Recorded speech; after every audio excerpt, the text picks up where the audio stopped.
We're going to solve an exercise in Excel, and we're going to compare two cases, uh, two different two different types of well for a rectangular reservoir.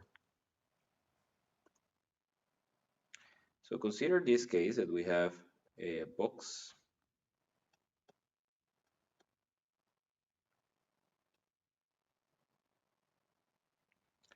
We have a length called D. Okay, that's the width.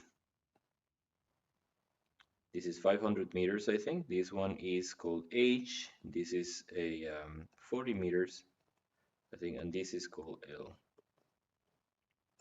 And this is like 0.5 kilometer, and this is also 500 meters.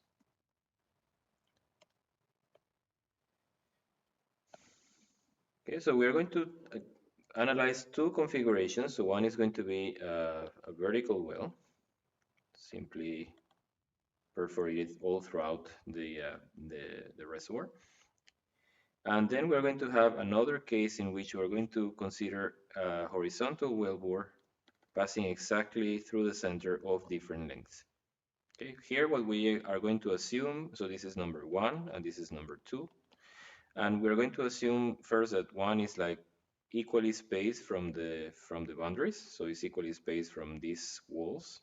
And also the same thing with the endpoints of the wellbore. The wellbore is placed exactly here in the center of this face, and it's also equally spaced from here, from here, from here, from here. We're going later to change this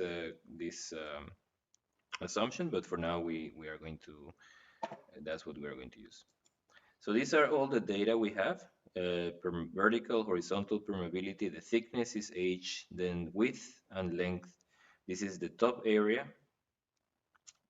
Then is reservoir pressure and flowing bottom hole pressure. I need these two for the fluid properties. Remember, they have to be evaluated at average pressure. Average pressure is the sum, this plus this one divided by 2. And here we have used something that I have used before, is that you have is 250, so I have to come here and interpolate on this table. So for 250 I have a BO of 114 and a viscosity of 188. So, and these are these two numbers, and to do that I use this function that is a table interpol, a function I made, and I'm giving the pressure value, which is this one, 250. I'm giving in which column the property that I want is 1, 2, 3 BO, and I give the full matrix. The last element is the full matrix is in PVT, and it's called A3 to A32. Okay, and automatically it's going to find in which interval it is. In case it is actually one of the endpoints, it's going to pick the values from there. But if it's not the endpoint, then it's going to make a linear interpolation on that. And that's the wellbore radius. So first, let's go to the case in which we have a vertical well. And this is the expression we derived earlier in class. So we have a pseudo-steady state, and in this case, we know that the flow is on the horizontal mainly. So that's what we are going to use, the horizontal permeability. We have the height of the layer.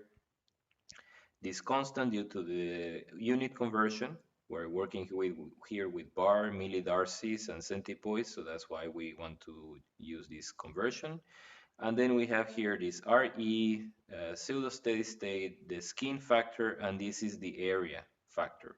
Because if you remember, we derived this expression originally was for a circular drainage geometry, but now we have a square. Okay, so there are two things that we need to do first to calculate um, this J, okay, the productivity index. So first is the external radius, and I told you that the external radius, this is the case, let's say write it here, this is vertical well. The radius RE, so I say that pi times RE squared is going to be equal to that area, that is going to be simply 500 times 500. And then RE is going to be 500 times 500 divided by pi and the square root of that. Okay, it's like the equivalent external wellbore radius that gives you the same area. So we're going to do that here. Here we have the area, and then I divide by pi. Pi in Excel, I do like that. And then I simply take the square root of this.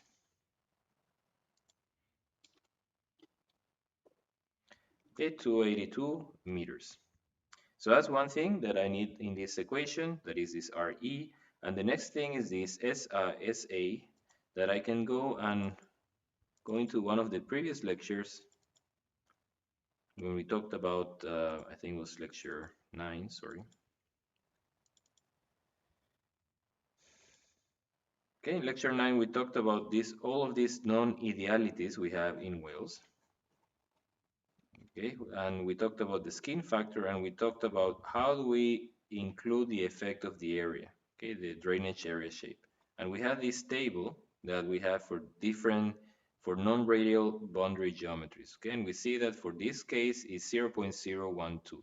So we take that value from that table and we use it in the Excel sheet, 0.012.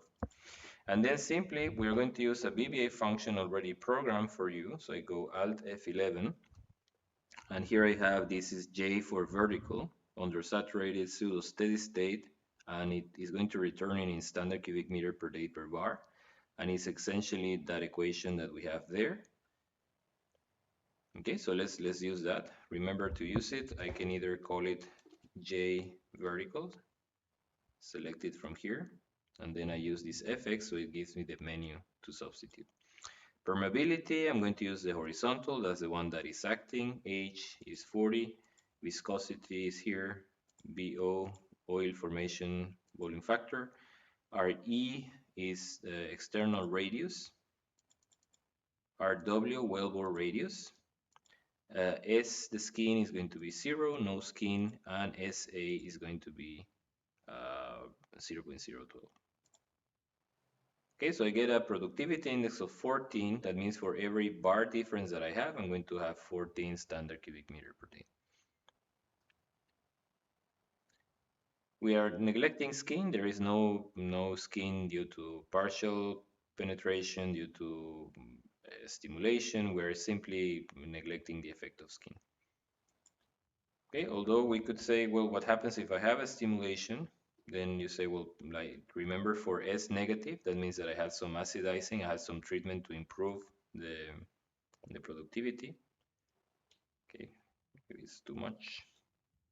Okay, you see that the number is increasing quite dramatically. Okay, it's -5. Remember, this is 8, and this one, you know, it's it can be all the way to 8. Okay, so then this number is increasing. Let's return it back to 0. Okay, now let's go to the horizontal well, and you have here this ugly expression, okay, this with all of these terms. So luckily for you, I have programmed that equation for you in Excel, so it's here, horizontal, and you calculate first the skin due to this is due to the presence of the top and the bottom wall, okay, because if the well is inclined, that means that it's going to have some effect from the top and the lower boom. And maybe we should look a bit more in detail. This is if the wellbore is very inclined, okay? That means that the height of B, which is B is the difference between these 2 points, okay? And I'm going to call these 2 points, this is the toe and the heel of the well, okay? It's the 2 extreme points. Okay. If the difference is comparable or is in the same order of magnitude that H, okay, B is very similar to H, then that means that I'm going to have this shielding effect. Okay, but however, if it's not on the same order of magnitude, okay, then I'm going to say simply 0. Okay. So the way I have implemented that, it's I simply put a condition that say, well, if it's greater than 0.1, that means if it's B is 10% of H, then I should include it, okay, because then it should have some effect. This is a bit ad hoc implementation of that, but this parameter really is not that important, so we could just simply have neglected. But this is simply to say if this B is the wheel starts to become very, very tilted, then you should include this SB, okay, factor. Okay, and you have all the rest of all the expressions are there. Okay, so you have LW hat, LW bar, RW hat, you have the factor FA, and you have this unit conversion, and then you have finally the J horizontal. So let's do that. Let's see. Okay, the wellbore length. Let's see first. We take one which is 40 meters. Okay, it's the same distance as the vertical, but now it will be horizontal. The elevation difference, okay, between the toe and the heel, remember these two extreme points on the wellbore, is going to be 0, it's going to be completely horizontal. And then the productivity index is going to be horizontal. Okay, that's the L, the length of the reservoir. This is this one here. The width of the reservoir. Then the H is 40. Then B is 0 in this case. Length of the wellbore is 40. KH horizontal, KV is 10, BO is this guy, viscosity is this guy, radius of the wellbore. Can you see that actually if we make the same well, the same length, but now we make it completely horizontal, you see that the productivity in this is actually half or less than half of the previous of the radial of the vertical. Okay, but now if I, let's say, increase by twice the length, okay, then you still I'm under. Okay, and then I can increase maybe to 3 times the length, so it's 120. Okay, now I'm approaching, I'm gonna have the same productivity, and I had to do it 3 times as has long 3 times longer as the vertical well. Okay, but in this case I can go all the way to the total L. Okay, so I can make the well actually going through the whole reservoir, and this will be 500. And you see here actually a big difference in productivity. It's actually, in this case, I have, it's like almost 5 times more. Okay, almost 4 point something times more. So what would you expect if now we make it a bit more inclined? So now it's let's say we are maybe the same length, okay, but now we're simply tilting it a little bit. Okay, so let's say now we are tilting by 10 meter. There is 10-meter difference. Okay, and before, if you let me just return 0, okay, but now I say 10-meter difference. That means that now my well is going to have some inclination, and due to that, part of the flow is going to be affected by the vertical permeability, and the vertical is less than the horizontal, and that's why I'm going to have a reduction in the productivity. So I encourage you, that was the exercise, and you is simply the comparison between these two. So I encourage you to play with this Excel sheet and analyze other factors, how much they affect my results. Okay, for example, the assumption of the shape factor, we say, well, now it's not rectangular. Let's assume that it's circular for the vertical wellbore. You see that actually doesn't have any effect on the J. Okay.